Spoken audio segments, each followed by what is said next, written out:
African innovators and social entrepreneurs that are trying to make a difference in the region. And we just wanted to make sure that their voices came through and have a dedicated panel for that purpose. I'm Larry Saruma, and I'm the managing principal for Now Capital Management, and what we do, we invest in Africa. But today I have a distinguished and very accomplished panel, and we're here to hear a little bit more about their perspective about development and what they've been doing on the continent, and give a quick introduction about what you do and the talk.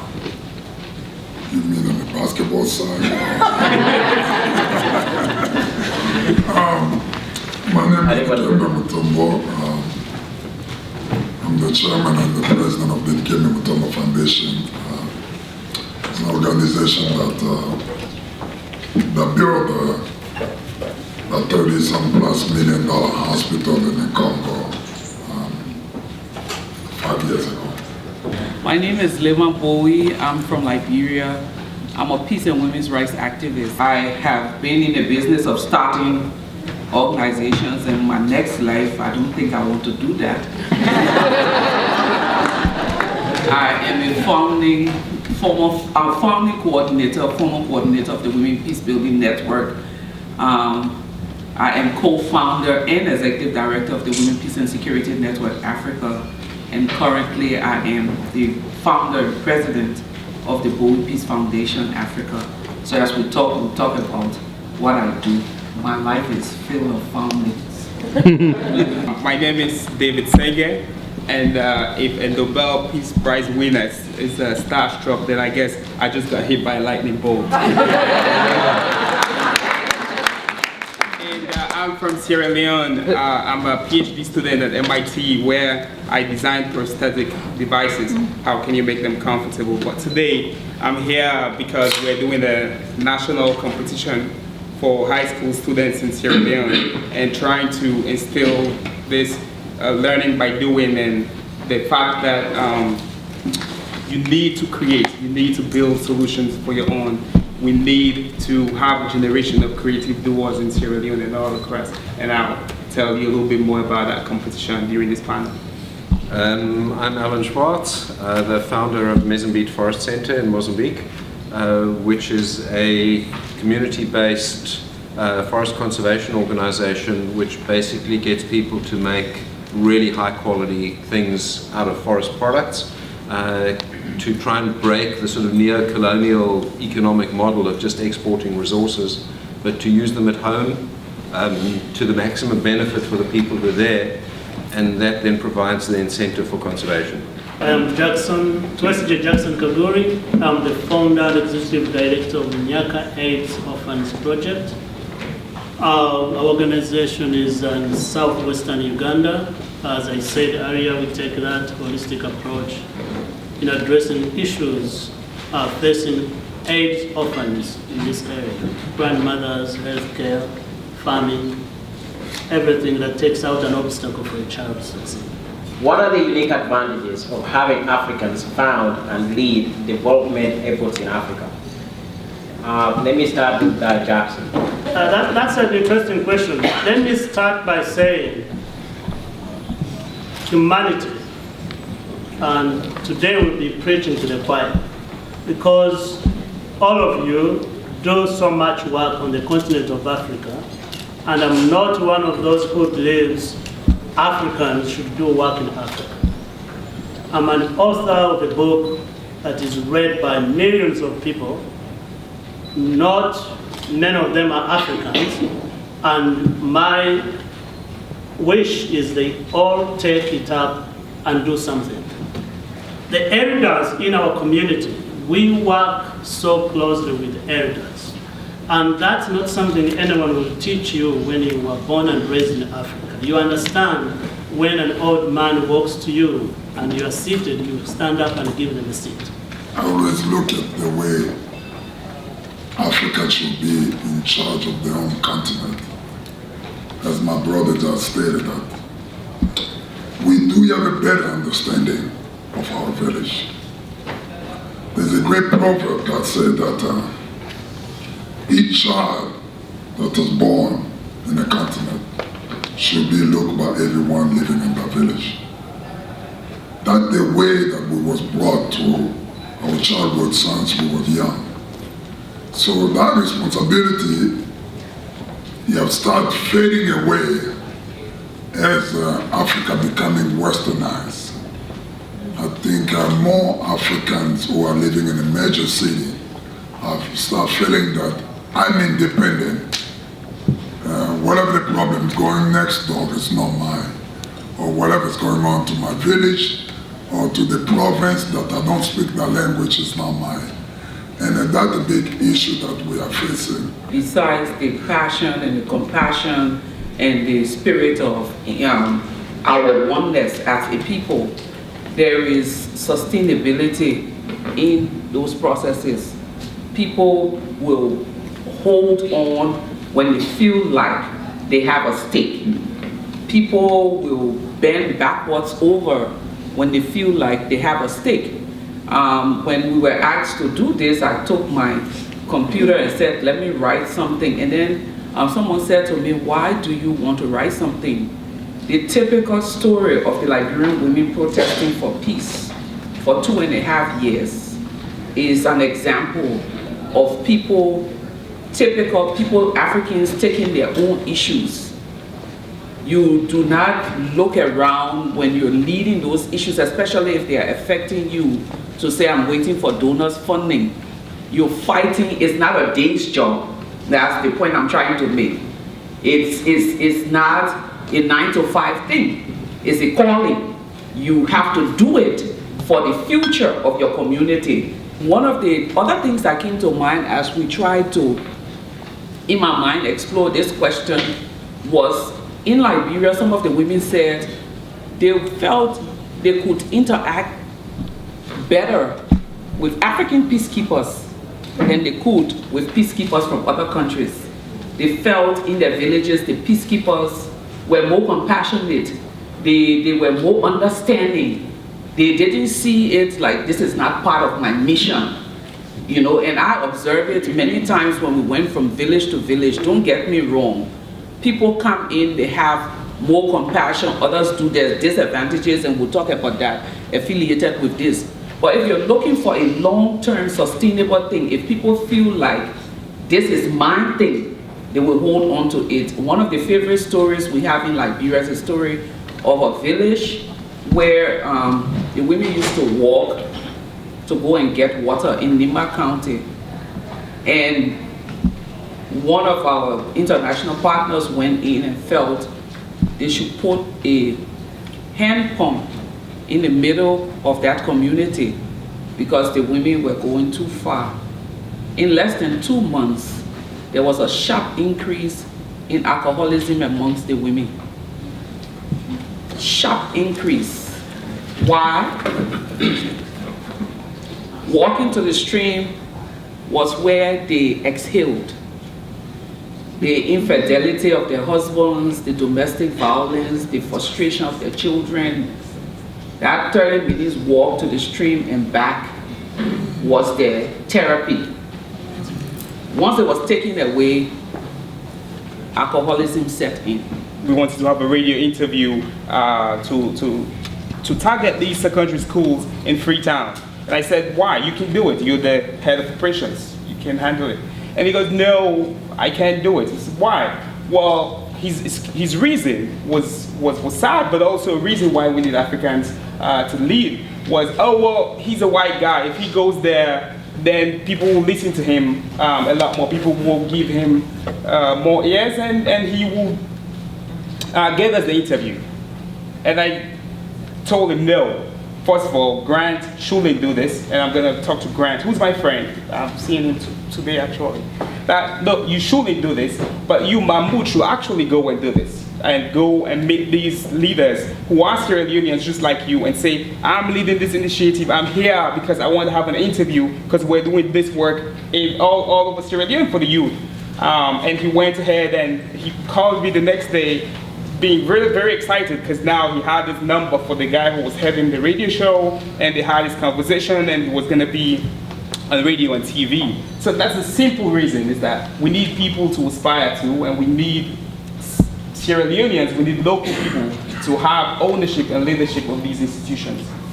I think one of the demonstrations of the diversity of Africa is that there is at least one white African in the panel. And what makes it really bizarre is I did some consulting in a country of which I'm not a citizen, in Madagascar, and we were talking about a whole lot of religious ritual and how it was using a vast amount of timber. And the guys were saying to me, how can you deal with this? Are you the same religion as us? Because Madagascar's got some pretty amazing indigenous religious beliefs. And the guy said to me, what are you? And I said, well, I'm Jewish. He looked at me and he said, but you're not black. I think that really the message that I would like to look at in terms of whether people in Africa who are providing the leadership are African, whether they are Africans who have left and are in a diaspora, or whether they are like myself who are African by virtue of the fact that our parents were refugees, is the quality of leadership. And the willingness of leadership, and I hate to say it, but most political leadership in Africa seriously sucks. For one reason, and that is that they don't actually look at what is around them. They don't actually pay attention to the people, to the environment, to what is there, and they don't listen. And I think that the quality of listening and looking and observing and paying attention is substantially greater than the quality of your origin. Government in general, from the north all the way to the south, need to be able to let access to all those NGOs who are trying to do good for community, to provide those service to those people, instead of trying to give them a hard time, trying to get as much money as they can from them, and not just one time, where they want to be able, when they get today, they want to be able to come next year, the following, sometime the following month. They want to know if you're building a school. I mean, my kids, my nieces, my nephew will go to that school first before you bring all the villages people. If you come from a country with 3.8 million people, where your face is a national face, and you have a foundation or you have a project, you've targeted based on your funding 3 communities. This is all I can do in 1 year.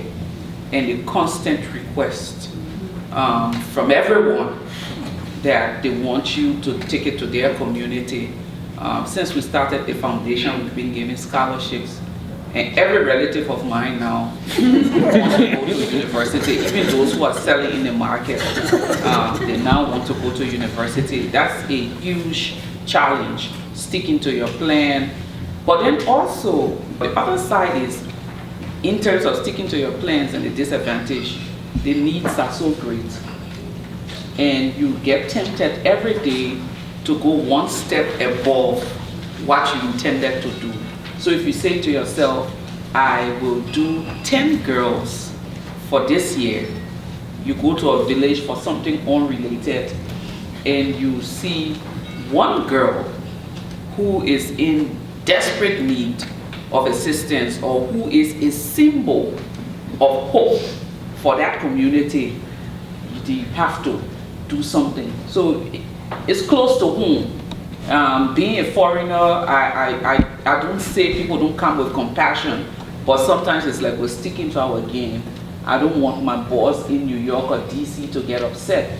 But if you come from that area, it's something that is really close to heart. That's one of the, for me, there are many that you can talk about, but for me, that's one of the biggest disadvantage, that not sticking to your plan at all. When it is an African-led organization, I'm going to go back and use several examples that happened here today. When Sasha spoke this morning, she told you when she went to Uganda, she went to the American Embassy, and she was able to meet with American Embassy people. I've been running Nyaka AIDS Orphans Project for 11 years. We've tried every year to meet with the embassy. They've never given me an appointment. So you always have a problem of you have to prove yourself beyond and I refuse to do that. So they don't give me that appointment. Is that one challenge?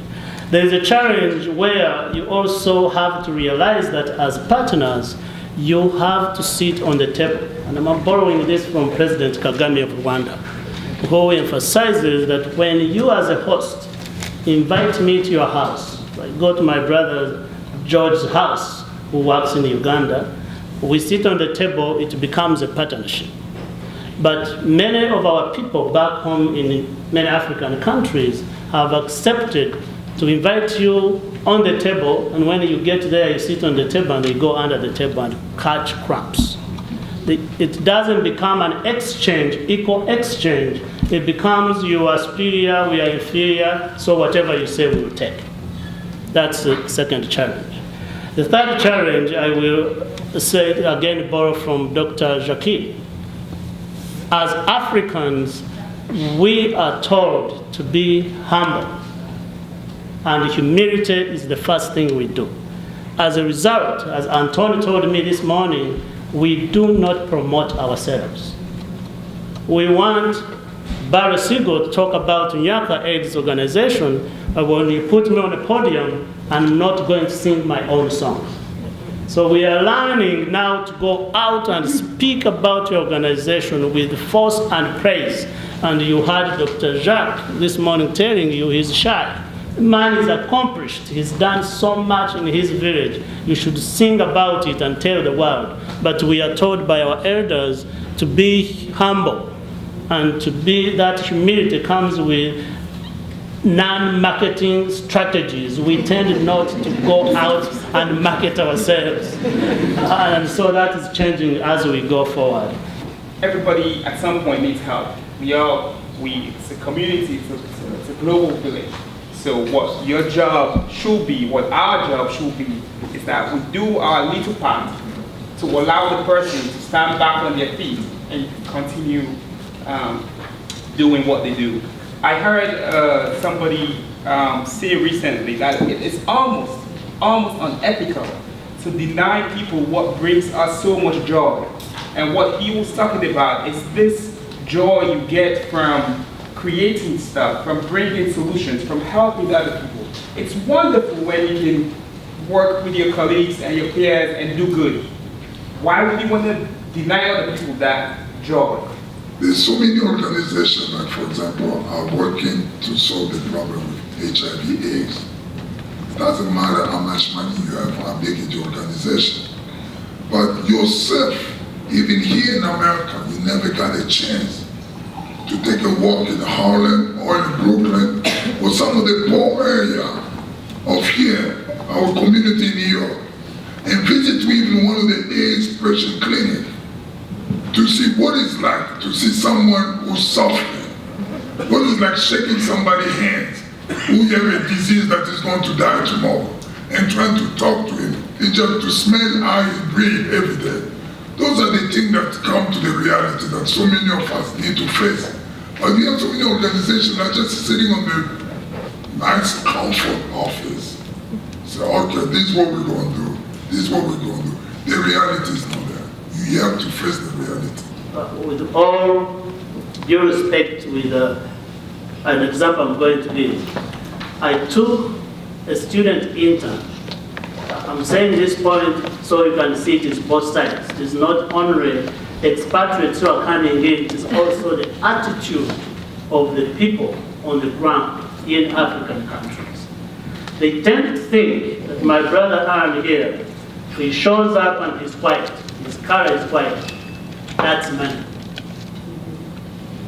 Money came to the village, let's get some from him.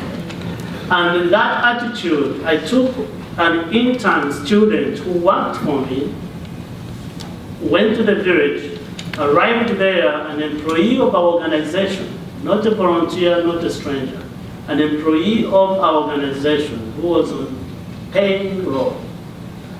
On this big party of more than 700 people, stood up and introduced the student intern because she was quiet. That this is the woman who provides housing for grandmothers. We have this organization doing all this work because of Megan. And Megan started saying, no, Jackson is my boss. It's not me, it is Jackson. But to her, with the party that was taking place, she felt introducing a white girl from Michigan would give her more of that something, I don't know. So the attitude is both ways. So that's like a caution for you who might have a different color. You are all Africans because we adopted you a long time ago when you decided to go and work in Africa. When you are walking that street, sometimes what people are perceiving you is a source of their problems. And so when you're working with the people on the ground, you don't want them to think you are the source of solutions to all their problems, because we end up giving them false hope.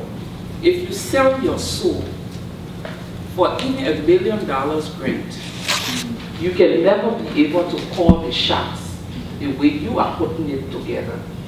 If someone wants to partner with you, you play by your rules.